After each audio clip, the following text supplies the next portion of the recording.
Good morning and greeting from the SEAMEO Secretariat headquarters in Bangkok, Thailand. I'm very honored and very pleased to join this forum to celebrate the International Day of Education.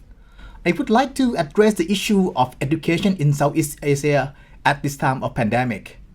And since SEAMEO is a Southeast Asian Minister of Education organization where we have 11 member countries, I will share with you the situation among these countries.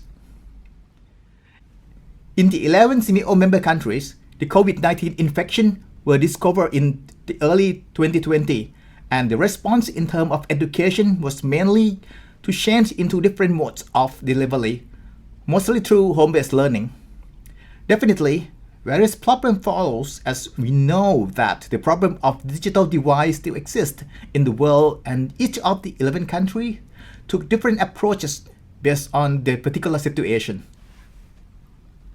During the time of pandemic last year, we have arranged a SEAMEO Ministerial Policy E-Forum on COVID-19 response virtually during the 18th of June for the ministers or representatives of each member countries to share the idea of how they manage these complex situations.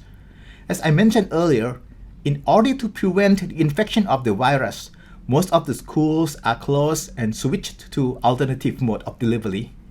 For Malaysia, already invest in the digital learning platform back into 2019. So in May 2020, it was reported that 90% of teachers were already used the platform such as Google Classroom.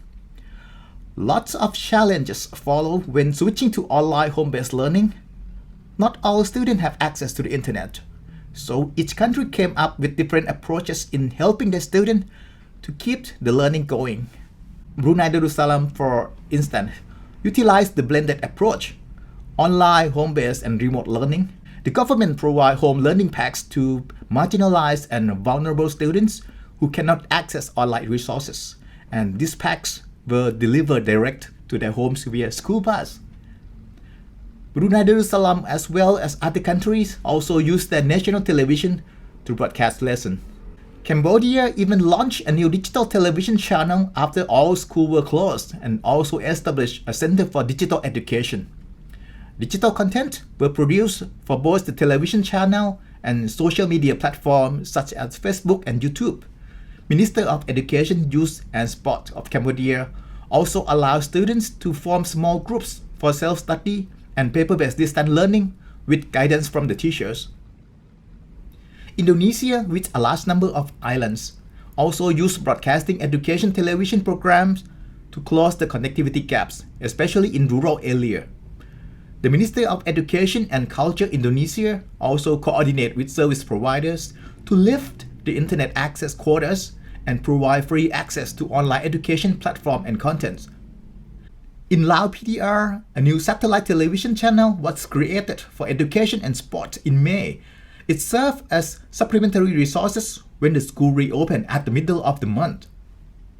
For Myanmar, apart from having educational television channel, the Minister of Education also provide basic education box for learners without internet access, and those in remote areas.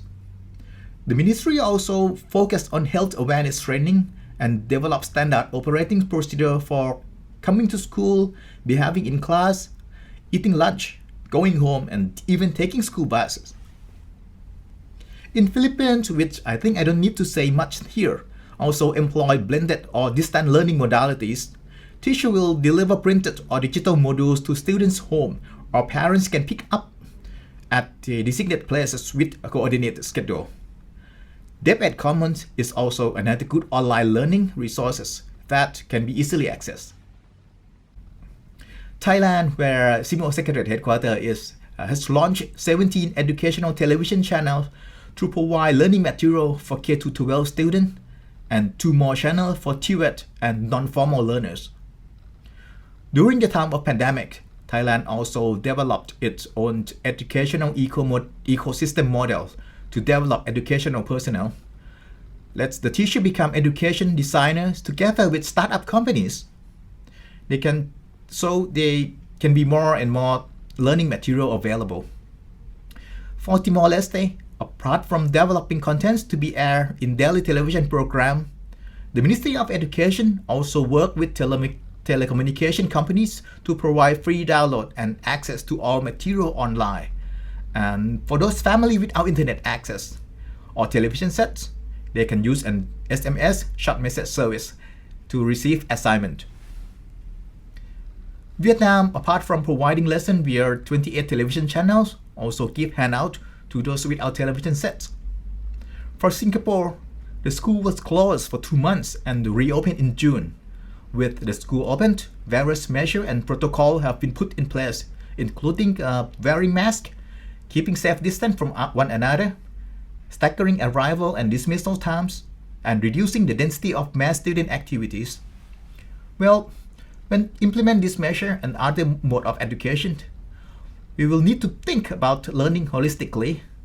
Holistic education requires students to discuss, socialize, play together, go outdoor, and also embark on learning journey.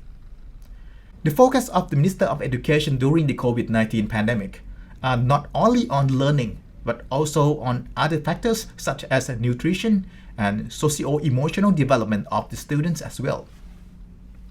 All of these issues make us to think ahead of what we are going to do in the future to be resilient in the time of crisis. During the SEAMEO Ministerial Policy E-Forum on COVID-19 response, the minister have come up with a joint statement which expressed the three emerging imperatives, consisting of first, enhancing the capacity of teacher and key education enabler in the new and continuously evolving role, using technology-mediated and alternative learning modalities as the region adapts to the reality of the COVID-19. The second is fostering a new learning environment that is quick to respond to disruption, enabling learning to continue from early childhood to appropriate education solution and technology that best respond to the needs and context of each member countries. And thirdly, sustaining the development and advancement of resources such as open educational resources in the region that best respond to the educational needs of every learner in Southeast Asia, wherever they may be and in what condition they are in.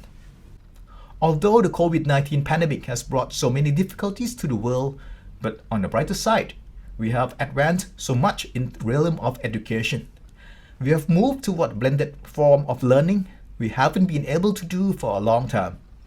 Since parents have been involved more and more with children learning at home, the pandemic have made parents to have greater appreciation of teachers.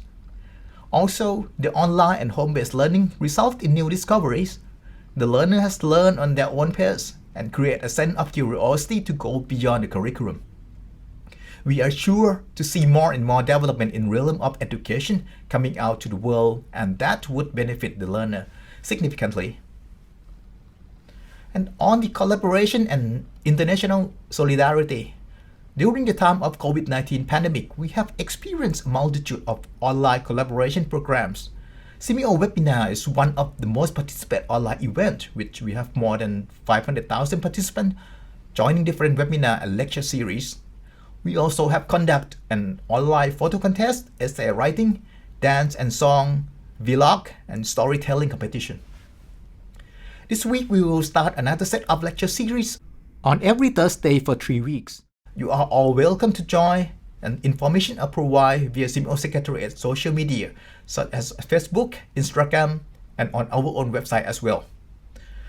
SEAMEO and our partners has just finished the second Integrated STEM Leadership Summit in Asia, where we used virtual platform to host the event. The virtual platform become new normal, where we can conduct conference, host exhibitions, and have participants to get together on a virtual table to discuss without getting together physically. We will host another virtual event in April, the SEAMEO Congress 2021, where there will be policymakers, industry experts, high officers, youth, and others come join the discussion on transforming Southeast Asia education, science, and culture in the digital age. I would like to end my presentation here, and I do really appreciate your time and attention with my presentation. I would like to say thank you to all participants and the organizer of this virtual forum. Please stay safe and healthy. We will become stronger together, move toward a better world with a better education than before. Thank you so much.